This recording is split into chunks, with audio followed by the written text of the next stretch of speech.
কই গো, কিছু কি ঠিক করলে? রাজকুমারের জন্মদিনে কি উপহার দেবে? হ্যাঁ গো, পেয়েছি। এই দেখো, যেটুকু যা গয়না ছিল সবই তো দেওয়া হয়ে গেছে, নহে বিক্রি হয়েছে। আর তো কাউকে কিছু দেওয়ার নেই, তাই ভাবলাম এটাই উপহারে দিই। এ ভালো ভেবেছো। বেশ, আসি তাহলে। ওদিকে সবার দেরি হয়ে যাচ্ছে গিন্নি।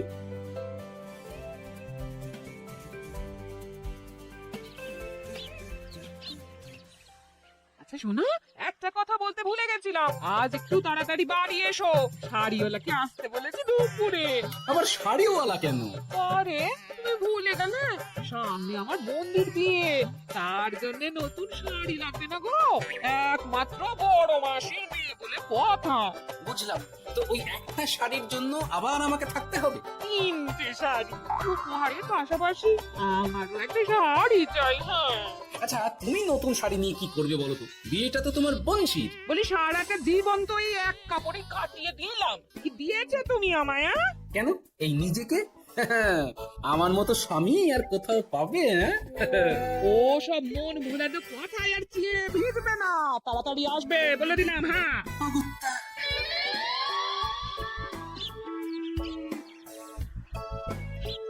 দূর, গিন্নিরও যত কথা সব বেরোনোর সময়। আবার তাড়াতাড়ি ফিরেও আসতে হবে শাড়ির জন্য। দেখি মহারাজকে বলি অগ্রিম বেতনের জন্য, না হলে তো শাড়ি কেনা যাবে না। তাও একটা হলে হতো, কিন্তু এনাকেও দিতে হবে। আসলে সত্যিই তো, গিন্নি আমার কত যত্ন আত্তি করে, কিন্তু তাকে আজ পর্যন্ত তেমন কিছু উপহার দিতে পারিনি। না, গিয়ে বলি।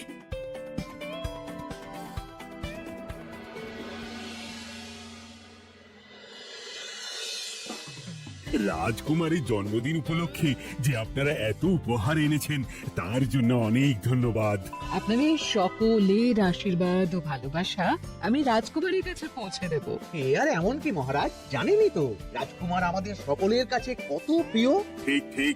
কিন্তু আমি অবাক হচ্ছি, আপনার প্রিয় গোপাল জন্মদিন ভুলে গেছে দেখে এখনো পর্যন্ত তার কোনো পাত্তাই নেই। হ্যাঁ তাই তো, গোপাল আসেনি কেন? এসে গেছি মহারাজ। তা বলি, এসে তো উদ্ধার করে দিয়েছো, আজ রাজকুমারের জন্মদিন, সে কথা কি মাথায় আছে? ক্ষমা করবেন মহারাজ, আসলে ওই রাজকুমারের উপহার আর গিন্নির আবদার এসবের জন্যই আমার দেরি হয়ে গেল আর কি। এই নিন রানীমা, আমার তরফ থেকে রাজকুমারের জন্য ছোট্ট উপহার। অনেক অনেক ধন্যবাদ গোপাল। তবে মহারাজ, আমারও একটা অনুরোধ ছিল। কি? আমাকে যদি অগ্রিম বেতন হিসেবে কিছু মোহর দেন, তাই নিয়ে আমাকে একটু তাড়াতাড়ি বাড়ি ফিরতে হবে। উনি বলবেন আর ওনাকে দিতে হবে, মামা বাড়ির আবদার। যেটা জানেন না তার মাঝে তো কথা বলেন কেন? হ্যাঁ, আসলে মহারাজ, আমার গিন্নির বোনের মেয়ের বিয়ে সামনে, তাই গিন্নি আবদার করেছে ওই নতুন শাড়ি কেনার জন্য। জানেনই তো বিয়ে বাড়ির কত খরচা, তাই। এ তো খুব ভালো কথা, কিন্তু অগ্রিম বেতন কেন? এমন একটা ভালো খবর দিলে আমার তরফ থেকে তোমার জন্য কিছু মোহর উপহার। এই না, ধন্য মা আপনি। আপনার মতো মা থাকতে সত্যি ছেলের কোনো চিন্তা থাকে না রানীমা। আবার সুযোগ বুঝে মোহর পেল, কেন যে আমার এমন হয় না। এবার তাহলে আসি মহারাজ, গিন্নি ওদিকে অপেক্ষা করছে। হ্যাঁ হ্যাঁ, যাও যাও, আজ তাহলে সভা এখানেই শেষ করলাম। মহারাজ, আপনার সাথে আমার একান্তে কিছু কথা আছে, আমি অন্দরমহলে গেলাম। রানীমার আবার হঠাৎ কি হলো, ব্যাপারটা দেখতে হচ্ছে।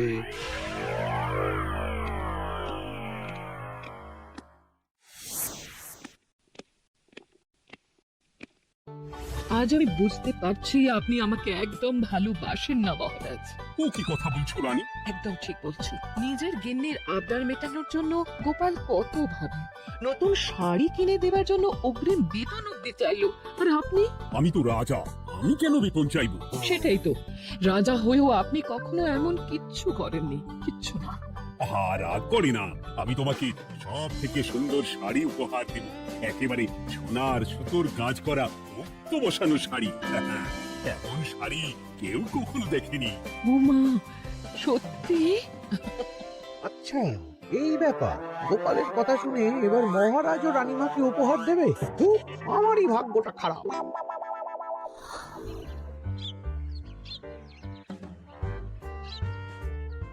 হাজার চেষ্টা করেও গোপালকে আটকানো যায় না। দূর দূর দূর, আমি যা চেয়েছিলাম তা ওই গোপাল পেয়ে গেল। ও কি গো, তুমি কার সাথে কথা বলছো? ওর ভাগ্যর সাথে। কি সব অলক্ষণের কথা? কি হয়েছে? কি আর হবে, সবই তো তোমার দোষ। আমার দোষ? হ্যাঁ, তুমি আমার কাছে বায়না করো না কেন কিছু? তুমি বায়না করনি বলেই আজ আমি রানীমার কাছ থেকে মোহর পেলাম না, কিন্তু গোপাল পেয়ে গেল। এবার বুঝলাম। ঠিক আছে, এখন তাহলে বায়না করছি, তুমি কাল গিয়ে সেটা রানীমাকে জানাবে। ঠিক আছে? হ্যাঁ, করো করো করো, বায়না করো, বায়না করো। কি চাই, কি চাই, কি চাই? পেয়েছি। তুমি রানীমাকে গিয়ে বলবে যে আমার একটা সোনার হার চাই। এই না হলে আমার বউ। দারুণ চাল চেলেছো।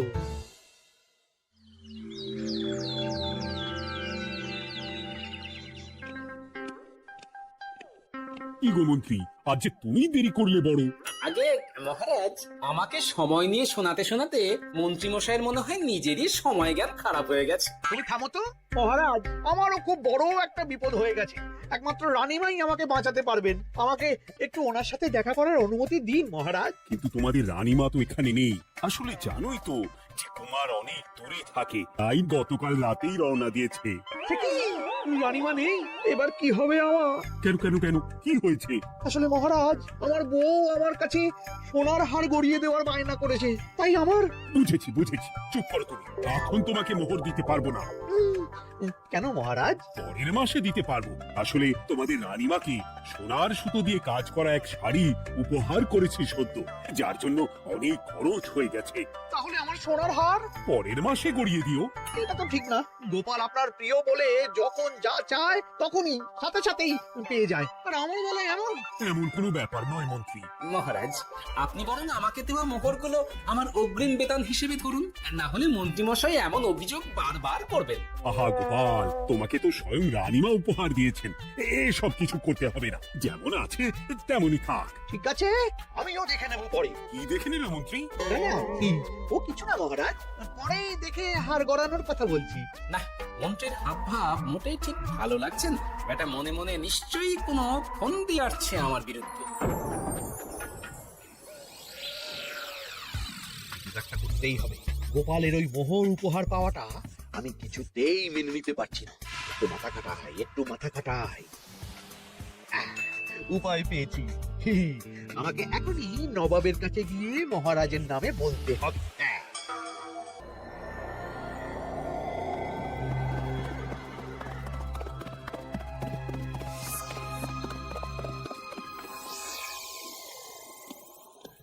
প্রণাম নবাব বাহাদুর। আরে এই যে কৃষ্ণনগরের রাজা কৃষ্ণচন্দ্রের মন্ত্রী, তুই হঠাৎ এখানে কেন? আমি নবাব বাহাদুরকে আন্তরিক ধন্যবাদ জানাতে এসেছি। কিসের জন্য? এই যে আমরা খুব খুশি রাজা কৃষ্ণচন্দ্রের মতো একজন শক্তিশালী রাজা পেয়ে। শুধু সামরিক বলেই নয়, আর্থিক, সামাজিক, রাজনৈতিক সব দিক থেকে। আর এটা সম্ভব হয়েছে আপনার মতো একজন নবাবের মহারাজের উপর কৃপা দৃষ্টির জন্য। বলতেটা কি চাইছো তুমি?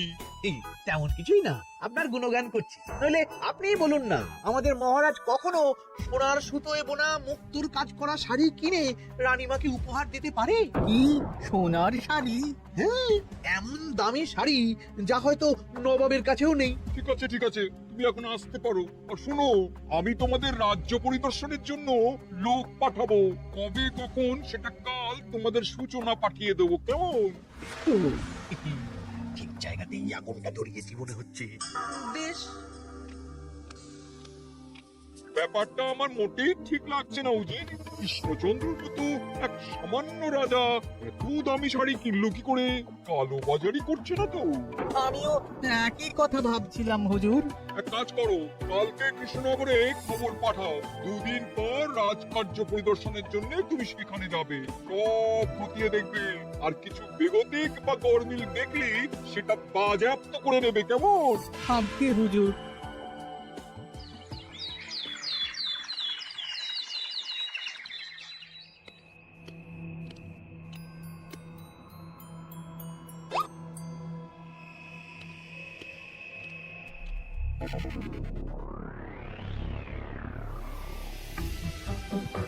কি হয়েছে মহারাজ, কার চিঠি?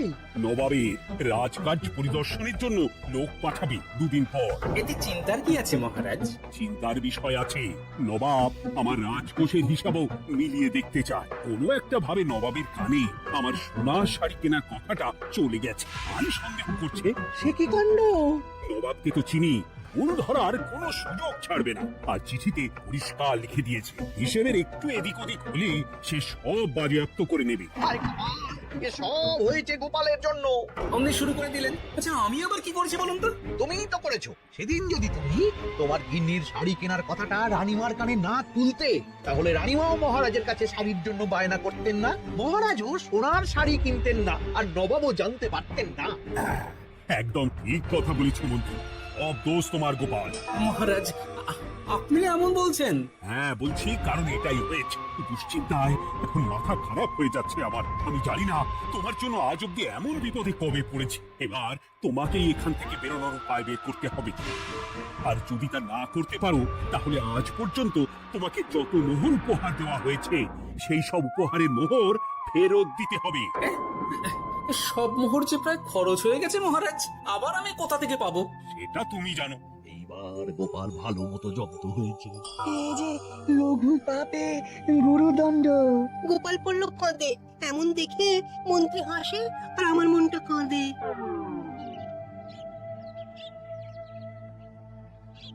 এখানে বসে কি করছো গো গিন্নি? এসে পড়েছ?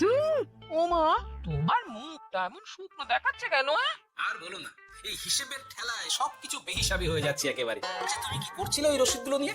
দেখে হিসেব করছিলাম এ মাসে অনেক খরচ হয়েছে কিনা, সেই বুঝে পরের দিনগুলো চালাতে হবে গো। কি বলে? রসিদ দেখে হিসেব কষা? আরে, এটা তো আমার মাথাতেই আসেনি। ধন্যবাদ গিন্নি, আরো একবার তোমার জন্য এই যাত্রায় আমি বেঁচে যাব মনে হচ্ছে। বেঁচে যাবে কেন? কি হয়েছে? আচ্ছা আমাকে আবার একটু রাজপ্রাসাদে যেতে হবে। আমি এলাম গিন্নি। কি যে বলে লোকটা, কিছুই বুঝতে পারি না।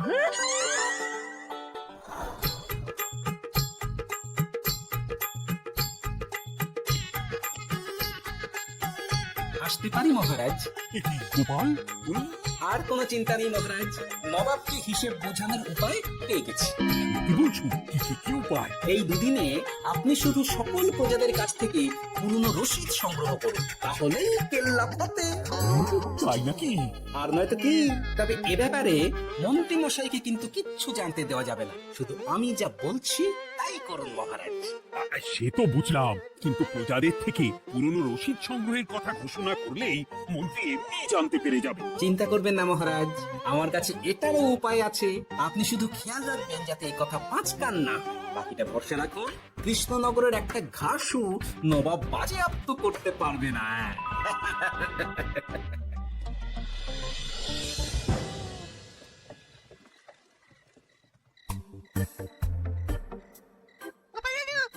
চলে এসেছি। ভালো সময় এসেছিস, তোদের দাদুর ভবিষ্যৎ এখন তোদেরই হাতে। খবর করে বলছো কেন দাদু? আমরা থাকতে তোমার কিচ্ছু হবে না, শুধু বলো না কি করতে হবে। জানি তো, তোদের যেটা করতে হবে সেটা হলো সবার বাড়ি বাড়ি গিয়ে পুরনো রসিদ সংগ্রহ করতে হবে। এই ব্যাপার, এটা আর এমন কি? কিন্তু কেউ যদি জিজ্ঞাসা করে কেন চাইছি, তখন বলবি যে ওই গোপাল দাদু ওই কুয়া বানাবে বলে পুরনো কাগজ চাইছে। আচ্ছা আমরা এক্ষুনি নিয়ে আসছি। যাক, প্রথম ধাপ হয়ে গেল, এবার পরের ধাপের প্রস্তুতি। যাই একবার বরং বিজ্ঞানীর কাছ থেকে ঘুরে আসি। বিজ্ঞানী, ও বিজ্ঞানী, বাড়ি আছো? আরে গোপাল যে, এসো এসো ভেতরে এসো। বলো, তোমাকে কিভাবে সাহায্য করতে পারি? তোমার কাছে কালি মোছা যায় এমন কোনো কিছু আছে? কালি মোছার জিনিস? হ্যাঁ, একটা তরল রাসায়নিক পদার্থ আছে যেটা সব ধরনের কালি তুলে ফেলে। দাঁড়াও দিচ্ছি। অনেক ধন্যবাদ বিজ্ঞানী।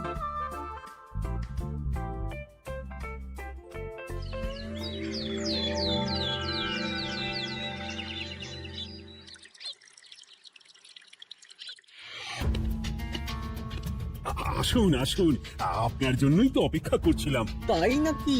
এতটা পথ তুমি এসেছেন, আগে ওনার জন্য শরবত ও মিষ্টির ব্যবস্থা করি। এই যে মহারাজ, আমি জল মিষ্টির ব্যবস্থা করে এনেছি, এটাও সাথে নিন। এটা কি? কেন হিসেব? ভোলা ময়রা পাঠিয়েছে এই মিষ্টি ও শরবতের ব্যাপার।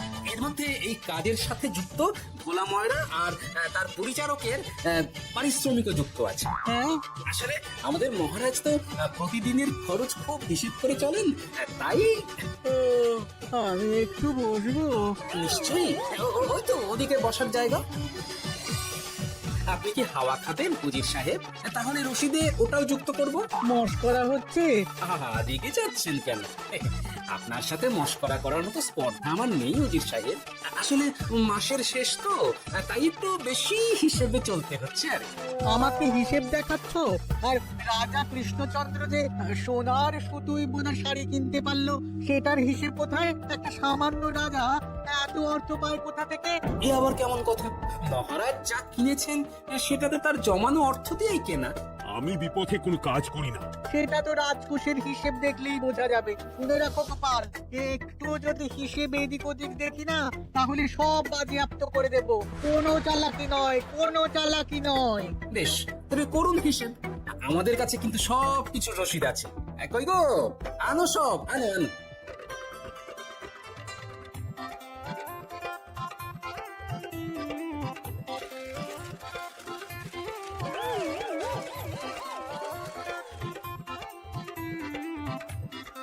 হ্যাঁ, এত রসিদ? আপনি বরং নিশ্চিন্তে হিসেব কষে নিন, আমরা আসি।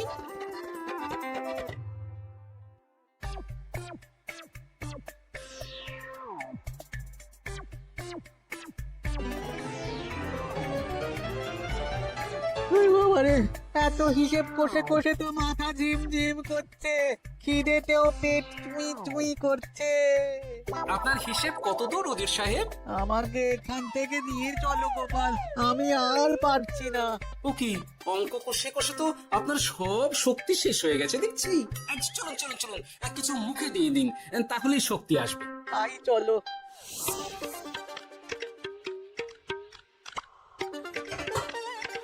নিন, এটা হলো দুপুরের খাবার, আনাজ মশলা এমনকি রান্নার ঠাকুরেরও পারিশ্রমিকের হিসেব। এবার আমি পাগল হয়ে যাবো। আমি আর কোনো হিসেব দেখতে চাই না। সব সময় কি আর হিসেব নিয়ে চলা যায় নাকি? কি আর করা যাবে বলুন? হিসেবে না চললে আপনি তো মহারাজের উপার্জনের উপর সন্দেহ করবেন, আর বেশি খরচ হলেই সম্পত্তি বাজেয়াপ্ত করবেন। তাই বলে সব কিছুতেই হিসেব? কোনো একদিকে বেশি খরচ হলে বাকি দিকগুলো এইভাবেই কম করে চলতে হয়। কি ঠিক বলিনি? আমি আমার ভুল বুঝতে পেরেছি গোপাল, এবার আমাকে রেহাই দাও। আসলে তোমাদের মন্ত্রী নবাবের কাছে গিয়ে তোমাদের রাজা নামে উস্কেছে। মন্ত্রী? খেয়েছে, হবে দেখছি। ঠিক জানতাম, মোহরের জন্যই এত কিছু। তাই তো নবাব এমন করেছেন। বেশ, এবার আমি ফিরে গিয়ে নবাবকে সব জানিয়ে দিচ্ছি। সত্যি গোপাল, তোমার তুলনা হয় না। আর মন্ত্রী, মহারাজ, তুমি যা করেছো তার কোনো ক্ষমা নেই। তোমার জন্যই আমার এত হয়রানি হয়েছে। ভুল হয়ে গেছে, আমাকে ক্ষমা করে দিন মহারাজ। গোপালের ওপর হিংসে করে এমন করেছি, আর হবে না। একটা সুযোগ দিন মহারাজ। হ্যাঁ মহারাজ, সুযোগ দিয়েই দিন।